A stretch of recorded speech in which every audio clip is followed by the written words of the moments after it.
Esse pensar em inglês que a gente fala tanto, que a gente ouve tanto, o pessoal falando, né?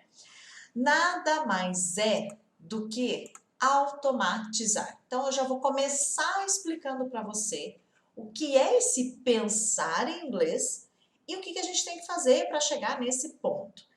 Eu, particularmente, tá bom? Eu gosto de deixar claro que sou eu, porque de repente tem outros profissionais aí, de repente não, com certeza tem, que defendem isso, tá tudo bem, não tem o certo e o errado.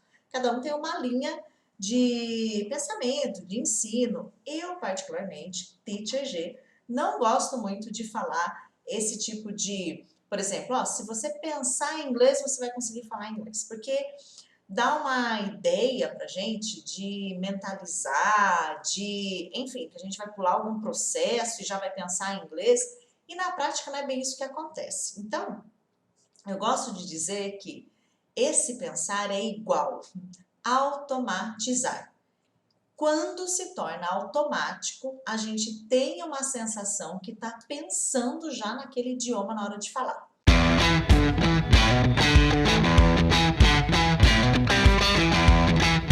A gente está entendendo o que é esse pensar em inglês, como é que eu chego nesse ponto. Nada mais é do que automatizar a fala. Eu não estou falando aqui em português com vocês? Para mim é automático falar em português, como é para vocês, não é? A gente não fica pensando muito, processando como é que é aquela palavra, como que eu falo aquela outra. E no inglês, né? Para chegar nesse mesmo ponto, o que a gente tem que fazer? Então, primeiro passo é entender que esse pensar nada mais é do que automatizar, deixar o processo da fala automático, assim como você faz quando você dirige, ou quando você anda de bicicleta, ou quando você toca um instrumento, ou quando você faz qualquer outra habilidade aí que você aprendeu na sua vida, tudo bem? Só para você entender como que o nosso cérebro funciona em relação a esse pensar.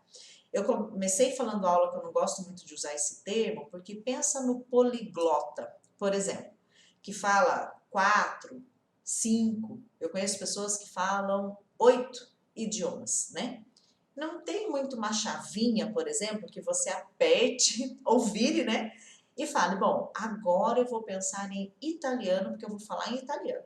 Agora eu quero pensar em espanhol. Agora eu vou pensar em alemão, porque eu vou falar em alemão agora. Agora eu vou voltar para o inglês, porque eu vou ter que falar inglês. Agora, né, não é muito assim que funcionam as coisas, né? Na verdade, o poliglota, assim como o bilíngue, ele fala vários idiomas, porque todos esses idiomas já estão automatizados, ou seja, está tudo automático no cérebro. Quando ele vai falar o alemão, ele vai abrir a boca e falar, porque já está automático, mas não que ele pensa em alemão e hoje ele acordou, hoje eu vou pensar só em alemão, né? Esse pensamento que a gente diz, ele vai ainda acabar acontecendo no seu idioma, na sua língua nativa, na sua língua mãe. No nosso caso, que é o português, mesmo que você venha falar 3, 4, 5, 6, 7 idiomas, o seu primeiro pensamento é sempre na sua língua mãe. Por isso que eu não gosto de usar pensar em inglês, porque dá a impressão que a nossa língua mãe, né, enfim, não é bem esse processo que acaba acontecendo. O que acontece é, se você falar vários idiomas e você vai falar o nome de um objeto no inglês, no francês, seja qualquer idioma que você precise, ele vai passar ainda pela sua língua mãe e aí vai para o idioma que você quer falar. Só que esse processo é tão rápido, tão rápido, tão rápido, tão rápido, assim, é muito rápido que isso acontece, que vai te dar a sensação de que você já pensou em inglês, em alemão, em francês, na hora de abrir a boca e falar. Mas ele vai passar pelo seu idioma mãe. Eu gosto sempre de fazer um exemplo aqui. Deixa eu ver se eu tenho algo fácil aqui para mostrar para vocês. Aqui, ó. Eu gosto sempre de fazer esse exemplo aqui com vocês, que é o seguinte. Eu vou mostrar um objeto aqui para vocês, talvez vocês já até tenham visto aí, né, na hora que eu peguei. É um objeto que quase todo mundo sabe o nome dele em inglês, tá? Se você não souber, tá tudo bem. O que eu vou falar para você? Eu vou te mostrar esse objeto e você, se você sabe como falar isso em inglês, você vai abrir a boca e falar o nome desse objeto em inglês. Entenderam? Eu vou te mostrar um objeto, você vai abrir a boca e falar o nome desse objeto em inglês. Combinado? Se você não souber, tá tudo bem. Pode ser que você saiba porque ele é bem conhecido. Se não souber, tá tudo bem. Então, eu vou te mostrar um objeto. Tá aqui o objeto. Todo mundo vendo aqui, né? Como que é o nome desse objeto em inglês? Abre sua boca e fala. A maioria das pessoas sabem que esse objeto que eu acabei de mostrar para vocês, exatamente, Ethan, é book. Tudo bem? Quase todo mundo sabe que o nome disso aqui é book. Tá. Só que você precisou ficar pensando, quando você viu esse objeto, você sabia que era book, né? Saiu automático, não foi? Não deu a sensação que você já até pensou em inglês? Que sensação foi quando você viu o livro e já pensou, olha, é book? Não saiu muito rápido? Se você já conhecia, a hora que você viu, se você já tivesse que abrir a boca e falar book, você já diria, não foi isso que você fez agora? Isso que você acabou de fazer foi esse processo de automação.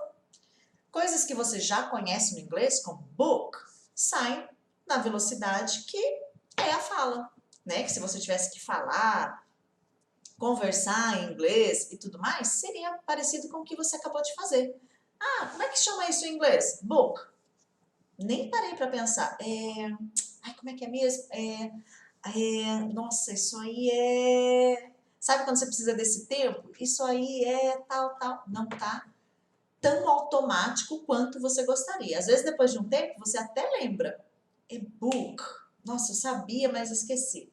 Né? Mas quando você bate o olho e já abre a boca e fala, ou quando você está conversando com alguém e você precisa falar inglês, abre a boca e já fala, é esse processo da automação que aconteceu com você. É esse pensar em inglês, que as pessoas gostam de chamar assim, que aconteceu com você.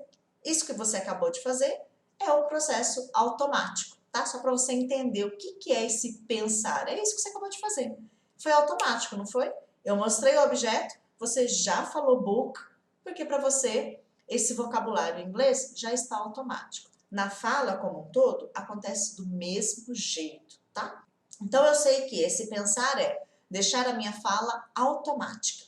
É importante você entender que não é nada difícil, né? É apenas um período de treino ainda que não foi suficiente para aquilo deixar de ser difícil para mim. O que é fácil para mim é aquilo que eu já treinei mais do que você. É só isso a nossa diferença, não é? O que é fácil para mim no inglês e para você, de repente, você pensa, nossa, teacher, mas é tão difícil. A diferença é que eu treinei muito mais tempo do que você. Eu treinei muito mais vezes do que você. Para mim, se tornou fácil por conta disso, mas não porque de fato é difícil. Então é importante você entender muito bem também esse processo. É igual dirigir. Por que para quem tem 20 anos de carteira de habilitação é mais fácil para quem está aprendendo a tirar a habilitação agora, aprendendo a dirigir agora? Porque quem tem 20 anos já está treinando há 20 anos e quem está tirando agora ainda não. É só por isso. O ato em si de dirigir é difícil? Não. Depois que você está dirigindo naturalmente, automaticamente, se você perguntar para um motorista que já dirige, que já está automático, dirigir é difícil? O que ele vai te responder? Não, não é difícil, porque para ele já está automático. Mesma coisa com o inglês. Então, ó, tira da mente, tá bom? Se você pensa isso. Ai, teacher, é difícil. Tira esse pensamento, que esse pensamento vai te bloquear para você construir esse treino. Então, ó, tira isso da sua cabeça. Não, ainda não está confortável porque eu preciso treinar mais esse conteúdo. Assim que o treino tiver sido realizado mais vezes, vai deixar de ser difícil. Tudo bem? Pessoal, deu para vocês entenderem um pouco esse processo do pensar em inglês, que nada mais é do que deixar a fala automática. De todos aqueles pontos que eu mostrei para você agora, a prática, guys, é um dos mais importantes. Claro que se eu tiver uma prática não adequada, com prática que não vai me fazer falar, que não vai me ajudar na fala, não resolve muito. Mas a prática, quando eu digo prática, é a prática de falar mesmo, isso não tem a ver com conversar com alguém, não é isso. Mas essa prática de abrir a boca e falar, ela é um dos principais pilares para fazer você chegar nesse nível de pensar em inglês, que é o que vocês fizeram lá com o livro. Olhei o livro e já falei book. Nossa, parece que eu pensei em inglês.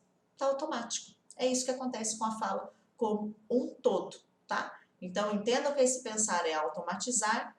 Nada é fácil ou difícil, é só uma questão de eu treinar o suficiente para eu conseguir fazer.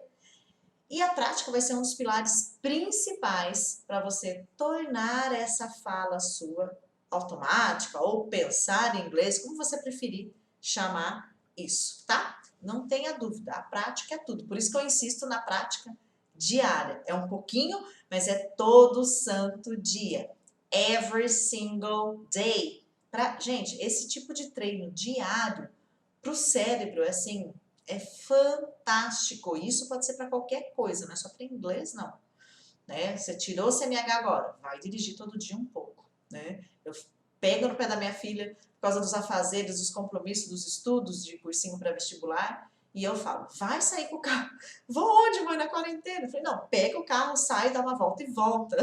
Né? Tem que treinar um pouco sempre. Então não tem nada disso. Quando alguém falar para você, você tem que pensar em inglês. Por isso que você não está falando inglês ainda. Não é isso. Tá? Entenda que eu tenho que pensar em inglês. O que eu tenho que fazer então? Praticar para deixar minha fala automática, para dar essa sensação que eu falo inglês. Que eu penso em inglês. Sorry. Lembra do exemplo do livro. Olhei o livro, já sei que é book. Bom, pronto, pensei em inglês. Quer dizer, já está automático isso para mim. E isso abranger para todo o resto que você fala. Então, quando alguém te fala, você precisa pensar em inglês. Nossa, eu ouço tanto isso, gente. Sabe que ser professor de inglês é chato, tem hora, né? Sabe quando que é chato? Eu vejo que isso acontece muito com o meu genro, que é psicólogo também. Nutricionista. Acontece bastante. Fala aí pra mim se acontece com você. Você tá numa reunião com amigos, com família, lazer, você tá no churrasco, alguém senta do seu lado e já começa. Então, G, é verdade que para falar inglês tem que pensar em inglês? Ai, sempre tem alguém enchendo o saco, né? Falando português claro aqui, né? Querendo saber algo do tipo. Aí eu não vou ficar fazendo toda essa explicação com uma pessoa que eu nem às vezes conheço, às vezes nem tenho contato. Não, é automático. Então tem hora que eu pego e falo para a pessoa, mais ou menos isso. Eu não vou explicar todo o processo para a pessoa. Então sempre tem alguém chegando e falando algo do tipo, sabe? Você tem que pensar em inglês, não é? Porque o meu amigo sempre tem esse tipo de comentário. Eu vejo meu genro, né? Ele que é psicólogo. A gente se reúne em algum lugar, alguém já chega e fala para ele. Então, porque, sabe aquela coisa? Então, quando alguém falar isso para você, quando você descobre que você está aprendendo inglês, estudando inglês, buscando essa informação, esse aprendizado, alguém vai falar para você. Você precisa pensar em inglês, viu? Então, você já lembra. Pensar em inglês é igual. Praticar, para minha fala ficar automática, e aí eu tenho essa sensação de pensar em inglês. Já entenda dessa forma, né? Que vai ficar mais fácil. Porque não dá para ficar argumentando, explicando sempre, né? Thank you for coming. Obrigada por vocês terem vindo. Espero vocês amanhã. Guys, thank you. Bye bye. Valeu.